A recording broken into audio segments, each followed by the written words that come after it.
नमस्कार, मैं स्वर्ण प्रभा। आप देख रहे हैं आज का मुख्य समाचार।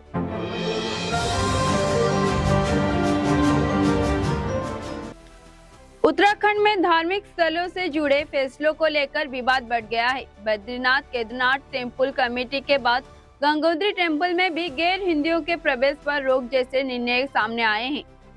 पहले बद्रीनाथ और केदारनाथ धाम से सख्त रुख अपनाया गया था और अब गंगोत्री मंदिर समेत ने सभी इस तरह के नियम लागू किए हैं। इन फैसलों में राज्य में धार्मिक आस्था और सामाजिक समावेश को लेकर नई बहस को जन्म दिया है।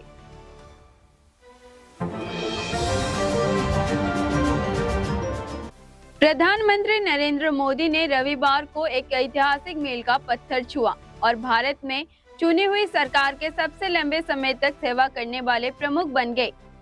पद पर 8,931 दिन पर पूरा करते हुए उन्होंने सिक्किम के पूर्व मुख्यमंत्री पवन कुमार चामलिंग को पीछे छोड़ दिया है, जिनके नाम 8,930 दिनों तक रिकॉर्ड था। इस गिनती में मोदी का गुजरात के मुख्यमंत्री के तौर पर कार्यकाल और प्रधानमंत्री के तौर पर उनका मौजूद कार्यकाल को दोनों में शामिल है। इसके साथ ही वो लगातार नेतृत्व के अपने 25वें वर्ष में पहुंच गए हैं।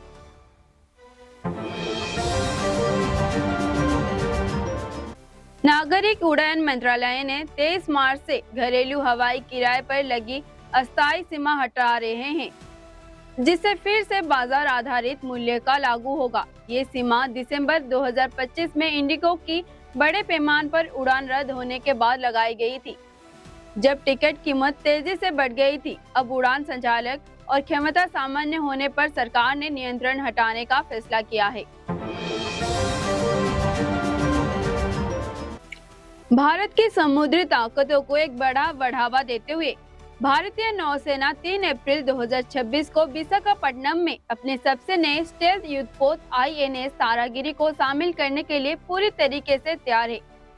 इस कमीशनिंग समारोह में रक्षा मंत्री राजनाथ सिंह शामिल होंगे, जो देश की नौसेना क्षमताओं को मजबूत करने और रक्षा उत्पादन में आत्मनिर्भरता की दिशा में एक और महत्वपूर्ण कदम होगा। दिल्ली के रोहिणी जिले में पुलिस ने एक ऐसे शातिर आरोपी को गिरफ्तार किया है, जो टेस्ट ड्राइव के नाम पर महंगी मोटरसाइकिल को चोरी करके फरार हो जाता था। आरोपी पढ़ा लिखा है, वह MBA का छात्र है, जिसने सिस्टम की खामियों का फायदा उठाकर वारदातों का अंजाम दिया।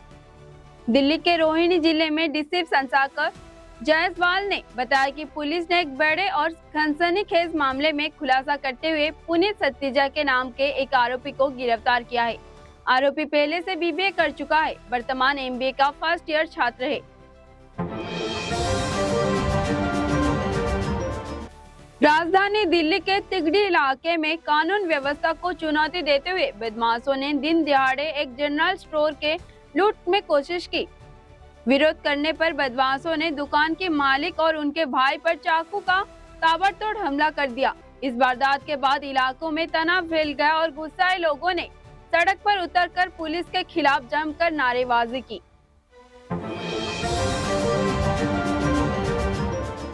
भारत में किडनी रोग तेजी से बढ़ रहे हैं। इसी चुनौती से निपटने और विशेषज्ञता से साझा करने के लिए critical nephrology society of India ने दिल्ली में अपनी वार्षिक कॉन्फ्रेंस आयोजित की, जिसमें देश भर के नेफ्रोलॉजिस्ट और स्वास्थ्य विशेषज्ञों ने शामिल हुए। पद्म से सम्मानित डॉक्टर DS राणा ने कहा कि सच क्रिटिकल नेफ्रोलॉजी देखभाल को आगे बढ़ाने में अहम भूमिका निभा रहा है। महापर्व छठ साल में 2 बार मनाई जाती है। पहले गर्मी के चैत्र मास में तो वही दूसरे शारदीय छठ का आयोजन होता है।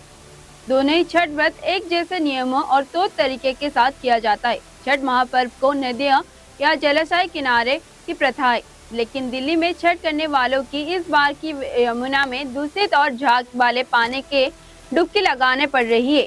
इसी वजह से लोग कता रहे हैं। प्रधानमंत्री नरेंद्र मोदी ने पश्चिम एशिया तनाव के बीच ऊर्जा क्षेत्रों की समीक्षा के लिए उच्च स्तरीय बैठक की अध्यक्षता की। बैठक में पेट्रोलियम, कच्चा तेल, प्राकृतिक गैस, बिजली और उर्वरक क्षेत्रों में स्थिति की समीक्षा की गई। बैठक का मुख्य उद्देश्य देश भर में ईंधन, बिजली और उर्वरकों की निर्बाध आपूर्ति को सुनिश्चित करना है।